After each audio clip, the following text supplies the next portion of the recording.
Slow and steady wins the race. पर इस quotation का यहाँ पे क्या लेना देना है? Today in this video I will help you understand the relevance of this quotation while framing strategies for DILR. नमस्कार, welcome to Supergrade SCAT by top rankers. क्या सॉल्व करना है उससे ज्यादा इंपॉर्टेंट होता है कि कैसे सॉल्व करना है। Yes, and there comes the strategy part. Strategies are very much important for the actual application of all the concepts whatever you have learned. और बहुत सारे इंस्टेंसेस पे ऐसा होता है स्टूडेंट्स को ये नहीं पता होता कि क्या सॉल्व करना है, कुछ को ये पता होता है क्या सॉल्व करना है, तो ये नहीं पता होता कैसे सॉल्व करना है। और तीसरी कैटेगरी जिसे ये पता ही नहीं होता कि वो कर तो रहे हैं पर वो सही डायरेक्शन में जा रहे हैं या गलत डायरेक्शन में जा रहे हैं, तो वो जानना बहुत जरूरी है। और उसके लिए strategies come into picture and helps you understand कि whether you are going in the right direction और the wrong direction. Let's come to our quotation, slow and steady wins the race. So first thing you need to keep in mind is you have to start slowly. Easy sets pick करो, उनको solve करो, उनसे related theory पढ़ो, concepts build करो और gradually अपना level of difficulty increase करते जाओ। Level of difficulty as well as the practice time, दोनों चीजें ग्रेजुअली इंक्रीज करते जाओ। क्योंकि क्या होता है, या तो हम सिर्फ इजी सॉल्व करके खुश होंगे, ये भी नहीं करना है, या फिर हम पहले ही इंस्टेंस में डिफिकल्ट सेट उठा लें और डिमोटिवेट हो जाए, DILR is not my cup of T. ये भी गलत बात है। हमें स्लोली स्टार्ट करना है और हमें उस लेवल तक पहुंचना है जहां पे कैट अपने क्वेश्चंस पूछ सकता है।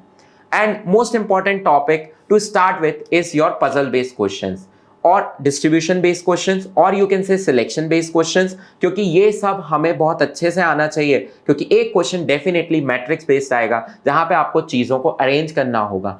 तो ये अरेंजमेंट वाले जो पजल्स होते हैं ये इनिशियली इजी साउंड करते हैं and we can build our concepts. So the first thing is start slowly.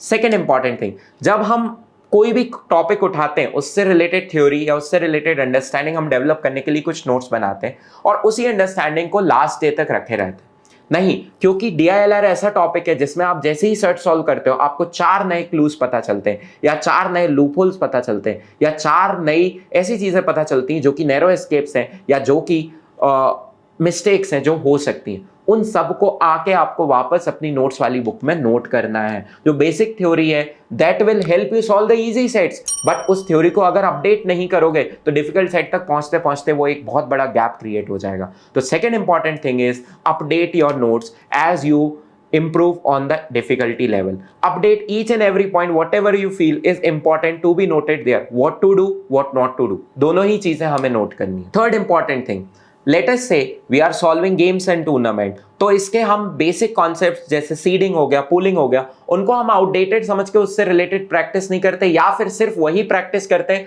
और इसके जो एडवांस क्वेश्चन होते हैं वो ये सोच के नहीं करते कि यार ये तो हमसे पेपर में बनेंगे नहीं। आप किसी भी टॉपिक को उठा रहे हो तो your second thing that you should keep in mind should be the exhaustive approach. Suppose I am solving games and tournament, क्योंकि ये डेफिनेटली कैट में बहुत सालों से आ रहा है तो देयर आर चांसेस कि इस साल भी आ जाए। आई एम सेइंग चांसेस, नहीं आया तो मुझे मत मारना, ठीक है। सो हमें उस चीज को एग्जॉस्टिवली सॉल्व करना है, उससे रिलेटेड जितने भी कॉन्सेप्ट्स हैं वो अपडेट करने हैं। सिर्फ सीडिंग और पूलिंग की थ्योरी होती है कॉपी में, उसके बियॉन्ड जो भी सेट्स होते हैं जो कि ऑलरेडी सॉल्व होते हैं और उसमें जो लॉजिक डेवलप हो रहा होता है वो लॉजिक गैप कैसे फिल करना है वो थ्योरी हम ऐड नहीं करते अपने नोट्स में, तो हमें वो थ्योरी भी आके अपडेट करनी है। Next important thing, the major role is of QBR nowadays. QBR क्या होता है? Quant based reasoning. क्यों? क्योंकि logically they will play, but logic के साथ साथ हमारे क्वांट्स के कुछ टॉपिक्स बहुत स्ट्रांग होने चाहिए, तभी हम नंबर ऑफ वेज अच्छे से काउंट कर पाएंगे, तभी हम नंबर ऑफ पॉसिबल केसेस पूरे फॉर्म कर पाएंगे और तभी हम क्वांट से डील कर पाएंगे जो कि सेट के बीच में इन्वॉल्व है। तो you got the hint, right? I am talking about permutation combination because it helps you enhance your ability to think on all the fronts, how many possible ways, what are likes, dislikes, और ये arrangement वाली जो problems होती हैं बहुत अच्छे से deal कर सकते हो if you solve PNC religiously, जिसको हम ये सोच के छोड़ देते हैं कि क्वांट में तो एक ही क्वेश्चन आना है बट उसका एप्लीकेशन पूरे लॉजिकल रीजनिंग में है। PNC religiously सॉल्व की है तो आपकी जो अंडरस्टैंडिंग है LRDI को लेके वो बहुत अच्छी होगी। Next topic is number theory, number system या नंबर थ्योरी, जिसको हम बहुत अच्छे से नहीं पढ़ते थिंकिंग कि अलजेब्रा आएगा या अरिथमेटिक आएगा या फिर हम ज्योमेट्री की तरफ फोकस कर लेते हैं और नंबर सिस्टम को थोड़ा बहुत पढ़ लेते हैं कि इतनी अंडरस्टैंडिंग ठीक है क्योंकि 1 या 2 क्वेश्चन आने, कभी कभी बहुत पहले नंबर सिस्टम के क्वेश्चंस आते थे, अब तो रिड्यूस होते जा रहे हैं, ये सब नहीं सोचना है। क्योंकि अगर नंबर सिस्टम की अंडरस्टैंडिंग अच्छी है या नंबर थ्योरी वाला टॉपिक जो है वो बहुत अच्छा है, तो जो हमारे क्वांट बेस्ड रीजनिंग होते हैं जहां पे हायर नंबर का जिक्र नहीं होता, बहुत ही सिंपल नंबर्स का जिक्र होता है, लेकिन वो जो गैप है वो फिल करने के लिए हमारी नंबर्स की अंडरस्टैंडिंग बहुत अच्छी होनी चाहिए कि when it comes to any number 1 to 25 तो हमें क्लियर होना चाहिए कि किसका स्क्वायर है, इसके फैक्टर्स क्या हो सकते हैं, कितने फैक्टर्स हो सकते हैं, तो उसको भी हमें रिलीजियसली सॉल्व करना है। It is directly linked to your logical reasoning. Now come to your daily routine, हमें अपना रूटीन भी चेंज करना होगा और कुछ चीजें हमें अपने रूटीन में भी ऐड करनी होंगी जो कि हमारे लॉजिकल रीजनिंग बेस्ड प्रॉब्लम्स को इजी कर देगा, जैसे कि Sudoku solving, because it enhances your mental ability which is required while solving these number problems, or I can say quant based reasoning problems. And also do not leave your OMEDs. हम last day के लिए बैठे होते कि cat हो जाएगा, उसके बाद अदर मैनेजमेंट एंट्रेंसेस की प्रैक्टिस करेंगे, उसमें बेस्ड जो रीजनिंग होती है, जैसे नंबर सीरीज हो गया, आपका कोडिंग डिकोडिंग हो गया, ब्लड रिलेशन हो गया, कैलेंडर्स हो गया, and so on and so forth, उनको लास्ट डे तक वेट नहीं करना है। Parallelly you have to practice so that you have the clear picture, क्योंकि कोडिंग डिकोडिंग पे बेस्ड एक क्वेश्चन अभी थोड़े 1-2 साल पहले ही कैट में एक स्लॉट में आया था, कैलेंडर बेस्ड क्वेश्चन आया था। तो अगर कैलेंडर की अंडरस्टैंडिंग अच्छी है, कोडिंग डिकोडिंग की अच्छी है, नंबर सिस्टम की अच्छी है, तो indirectly it will help you enhance your quant based reasoning. अगर डायरेक्ट क्वेश्चन नहीं आया, और अगर डायरेक्ट क्वेश्चन आ गया तो फिर बहुत ही अच्छी बात है, लेकिन we have not to wait